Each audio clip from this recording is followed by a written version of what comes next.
Once upon a time, in a faraway land, there lived a man so exceptional that the divine hosts of heaven and hell were forced to take note. A man dangerous enough to bring Satan to his knees, but selfless enough to make God himself raise an eyebrow.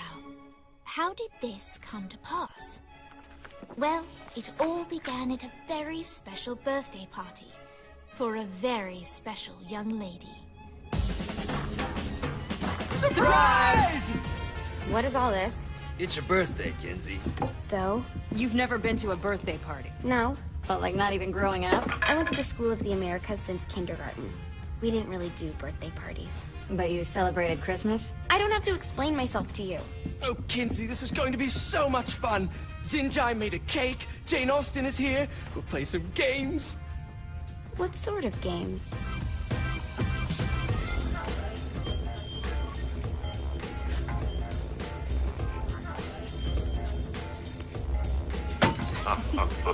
So you celebrate birthdays by trafficking with spirits? It's spooky and fun. It's a bunch of letters. It's tradition.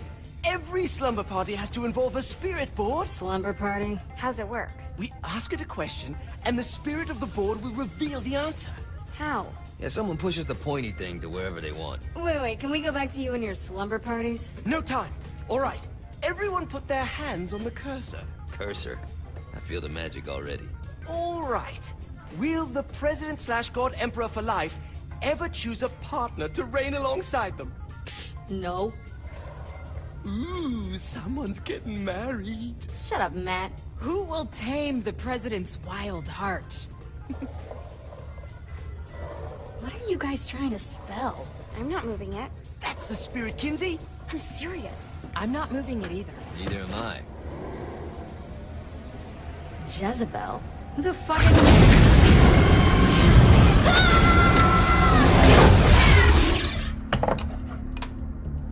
Is that not normal?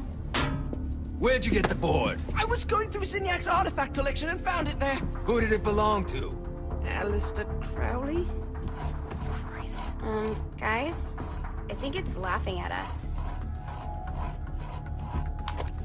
Fuck this. I think you're a smart enough piece of wood to see where this is going. Now, you ready to cooperate? That's more like it. You think we can trust it? It's not like we got a lot of options. So what's the plan? We mount up and go in after the boss? No, I do. No sense in what's left of humanity walking right into a death trap. Someone's gotta live to tell the story. That's a stupid plan, Johnny. I'm leaving you in charge. Hell of a plan, Johnny. Are you serious? I'm coming too. Are you kidding me? How do you plan to come back? I try not to sweat the details. You need someone with you that does. No. It's my birthday. Fine. Alright then. You know where my friend is?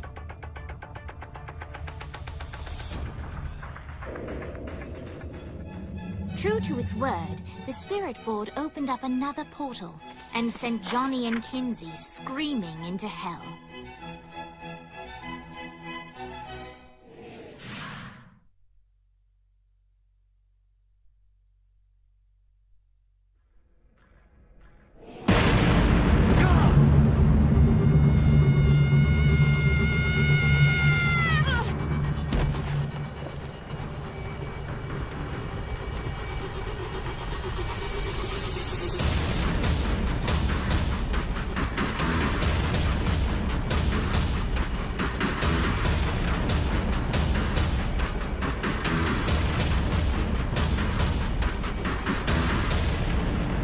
Dane Vogel.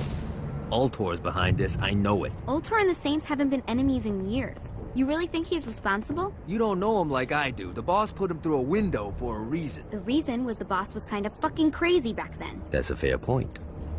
You know how much easier this would be if we just found a car? You know how much easier this would be if you just gave me a second?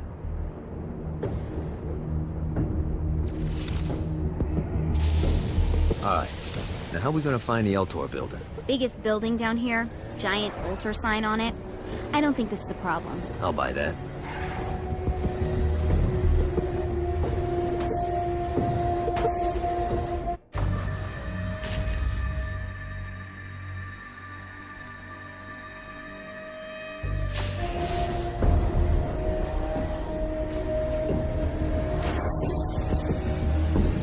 Do this all day. Yeah.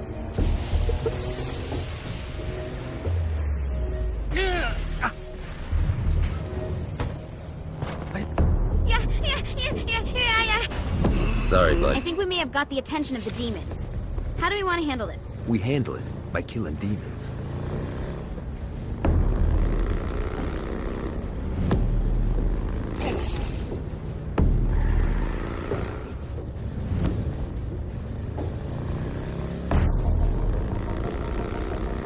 Look at us. Kinsey Kensington and Johnny Gat driving together on a birthday adventure. Are you always this excited? Generally, I'm a misanthrope. I get it.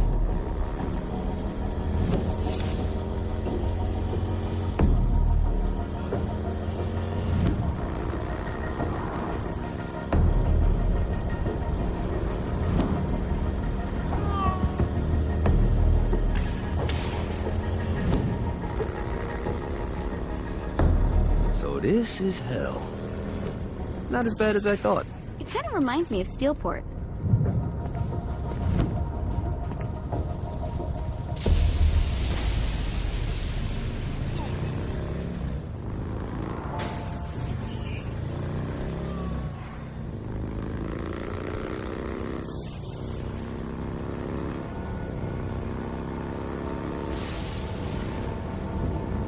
So, what's the plan? Oh yeah. I'm gonna shoot him in the face unless he gives us the boss back. What if Dane doesn't have the boss? I'll probably still shoot him in the face.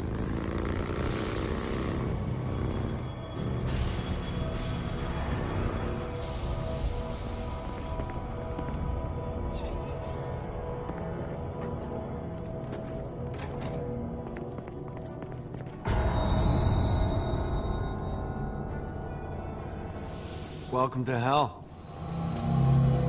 Shouldn't you have a receptionist? Such is the plight of eternal damnation. But I have a feeling you didn't come here to catch up. Let's talk in my office.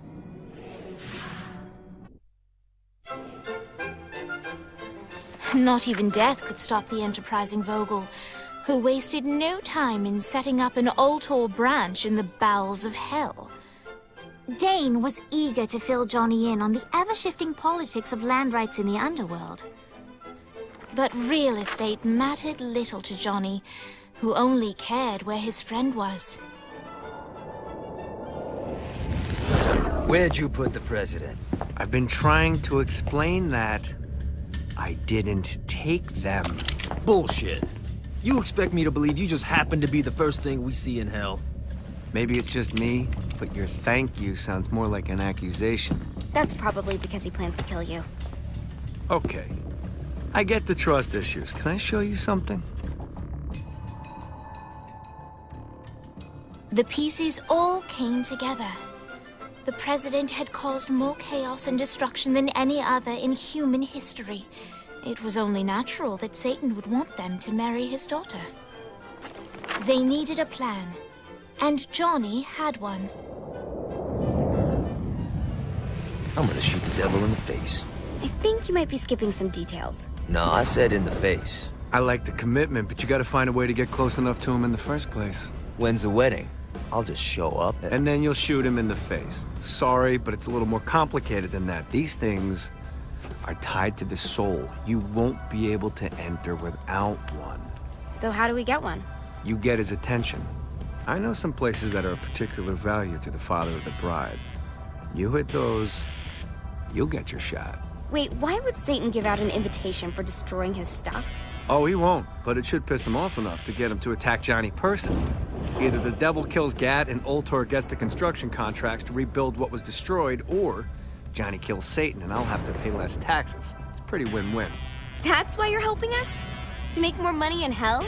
Hell's what you make of it, sweetie. Works for me. What you got? All right. Satan had entrusted the day-to-day running of hell to 5 archdukes, and Dane knew how to find them all.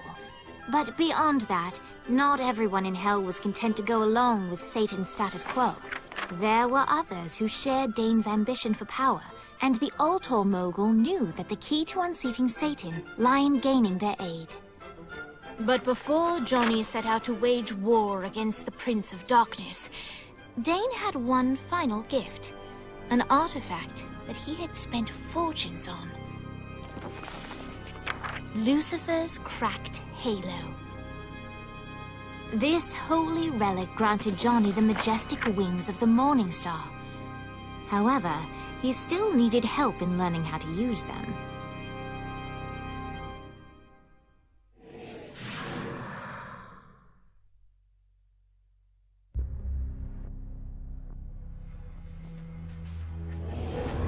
Alright, you got me out in the sticks, now what? Would it kill you to show a little excitement? You're about to experience angelic flight, for Christ's sake. Dane. Someone needs a nap. Just collect some... Great. Now you should have just enough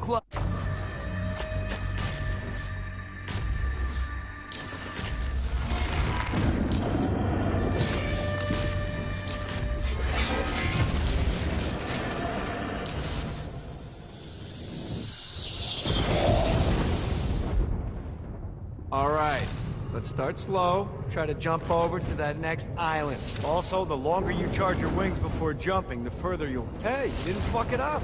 Good job. Now get up that... Now it's time to fly. You heard of crawling before walking? Well, in this case, you need to jump before you can fly. Launch yourself in the air with a jump, and then hold your wings out to glide to that next island. I put out some orbs to show you the path.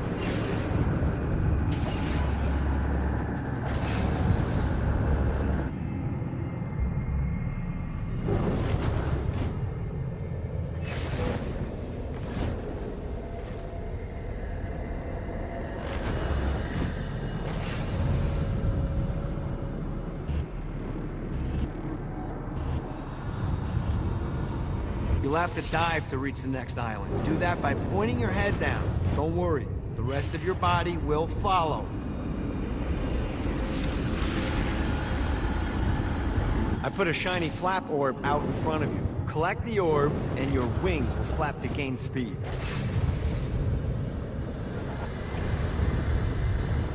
All right, now try flapping those wings on your own. Do a flap on your way to the next island.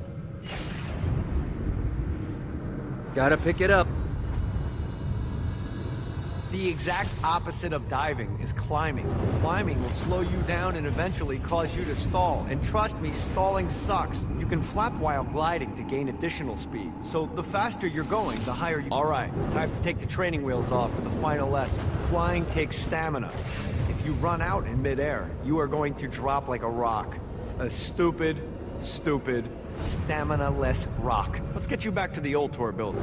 I want to run through all the stuff you can do to hurt Satan. Sure thing. See you soon.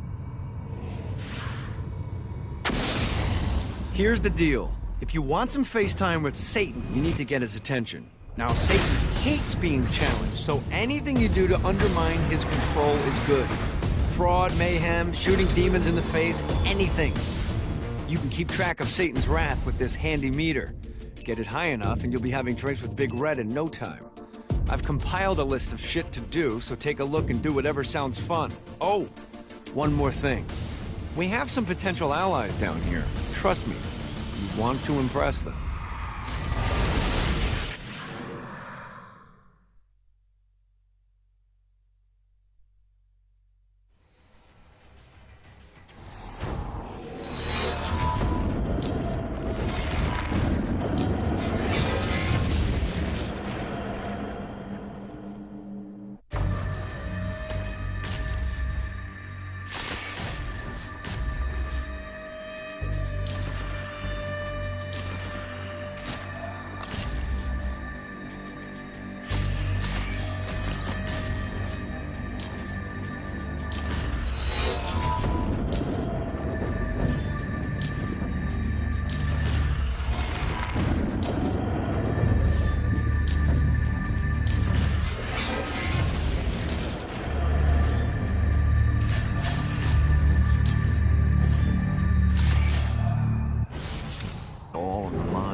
Some folks think I had all this handed to me and I take advantage of people, but here's the God's honest truth.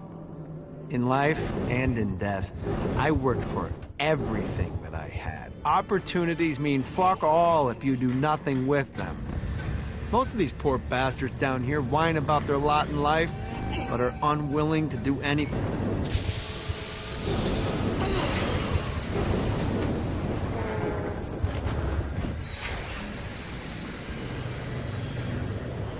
Oh boy. Gotta find more.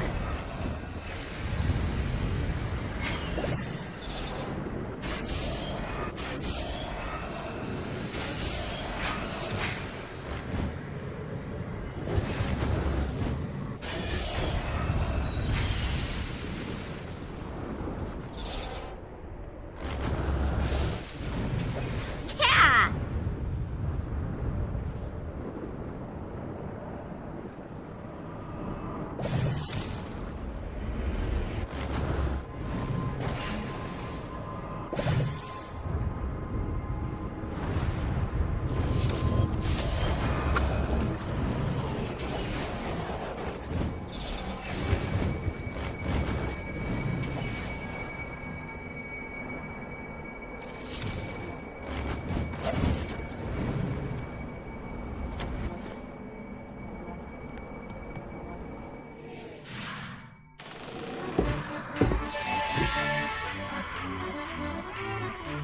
Abandoned ship! We've been boarded!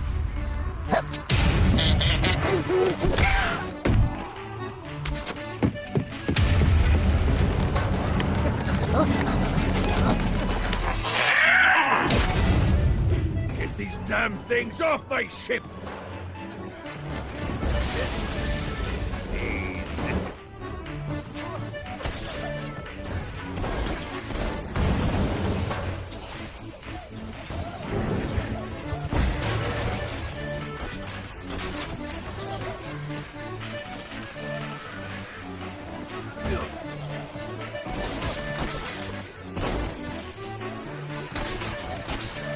I'm good.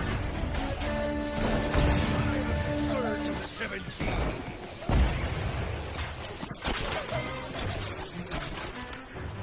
Yes.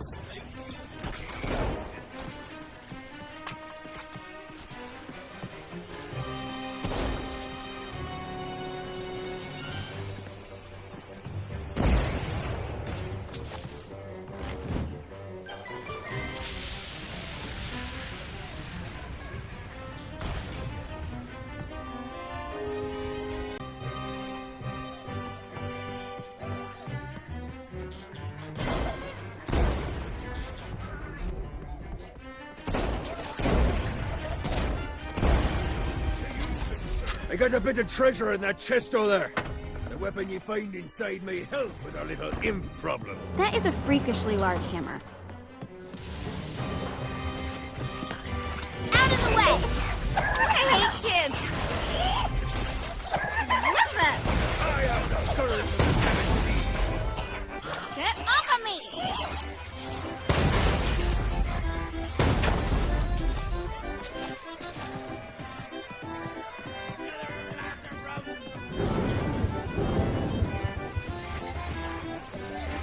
I summoned these imps to serve as my crew. I forgot what a handful they can be. Once aboard, they wouldn't listen to their captain. They ran amok in the bowels of the ship.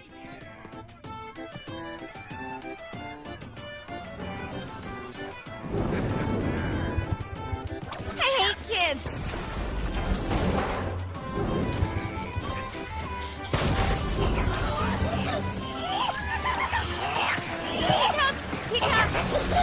Good God, they're swarming me!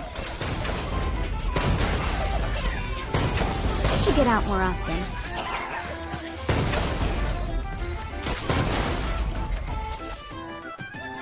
What the?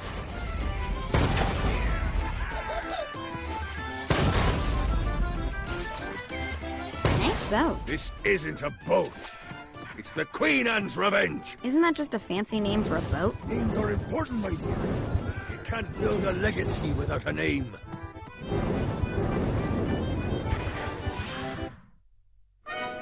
Zinyak's destruction of Earth had a profound impact on the afterlife. To Heaven, it was a logistical nightmare. St. Peter's meticulous nature drove purgatory wait times to unbearable levels. Meanwhile, in Hell, where souls in pain were used as currency, it created a new era of prosperity for the wickedly enterprising. This economic boon resulted in the coffers of hell to be overflowing, which in turn piqued the interest of the most notorious man that sailed the seven seas. Long had Blackbeard been a thorn in Satan's side, robbing tax collectors on a semi-regular basis. But the promise of an immeasurable fortune drove him to be even bolder. An arrangement was reached. Blackbeard would provide information on strategic targets in exchange for a share of the profit. Johnny, who was interested in murder, not money, happily agreed.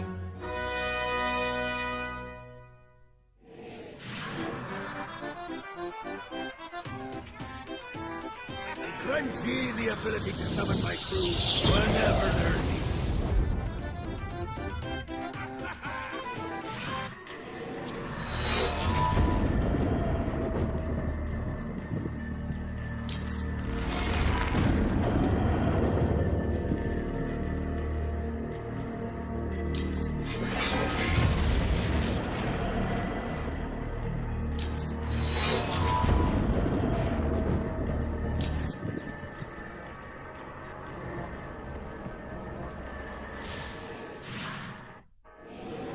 All right, matey. It's time for your lesson. Let's summon me favorite scurvy-riddled hellion, the Imp. Why don't you start off by summoning an imp to take out those enemies?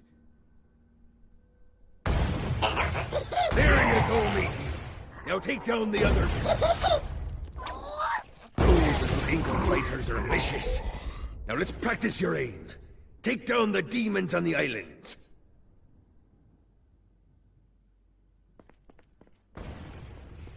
Few things are as rewarding as pressing someone into service, am I right? Now get going. There's a whole wide world waiting to be plundered.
Lights up. William Shakespeare, humanity's greatest playwright, and hell's most diabolical purveyor of entertainment, looks on as a brave mortal on an Orphean quest enters. The bard's interest is piqued, and he looks to test his visitor's mettle.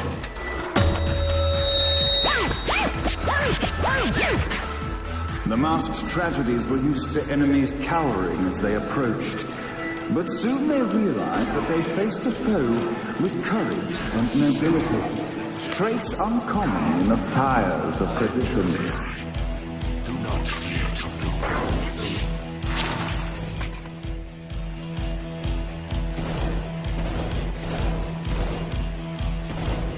The inciting incident recalled. The time has come for rising action.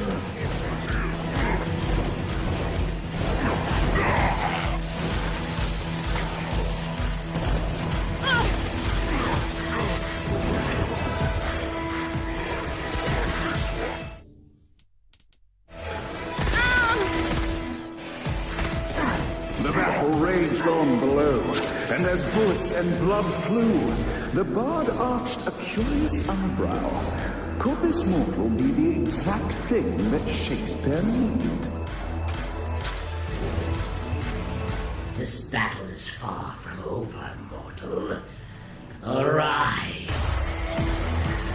And now, Act 3!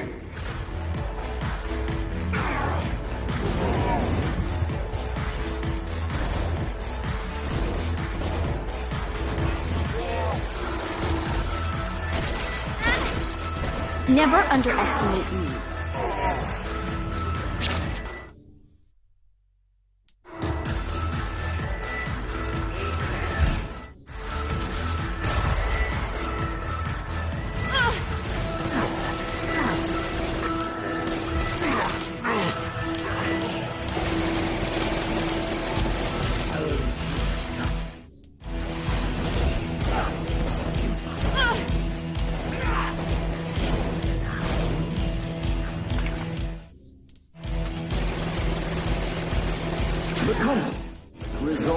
Shakespeare eagerly awaited meeting the champion that dispatched so many of his men.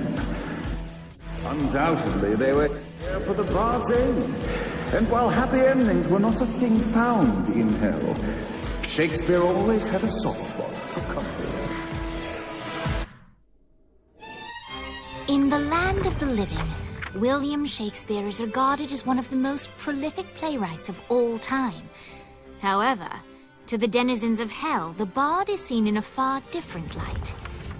After selling his soul for fame and adoration, Shakespeare served in hell as Satan's spy master general. In doing his duty, Shakespeare would punish the souls he was investigating by forcing them to perform in grotesque passion plays for Satan's amusement. But in a Twelfth Night-esque twist, Shakespeare found himself living a double life. While he projected an image of cruelty, his heart was as soft as Jezebel's. In secret, he would tutor her on the classics and act out the works of his mortal days. When Satan found out, he cast Shakespeare out of the palace, believing that the poet would be tormented by the populace of hell, far out of Jezebel's sight. But Satan had not counted on the bard's cunning. Embracing his persona of master torturer, Shakespeare and his followers, the tragedies, took root in the entertainment district, biding their time for revenge.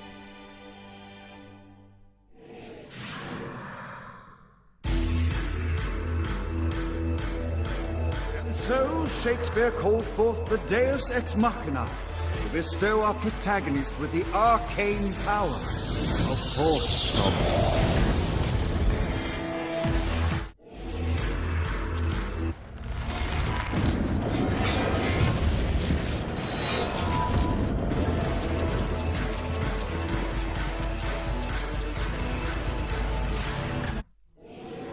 Lights up! The mortal stands in the training grounds, eager to try out his new Force Stomp power on the group of demons in front of them. No pity for the mortal. Act 1, Scene 2, in which our protagonist kills more demons with force. Act 2, in which our protagonist is greeted by foul imps.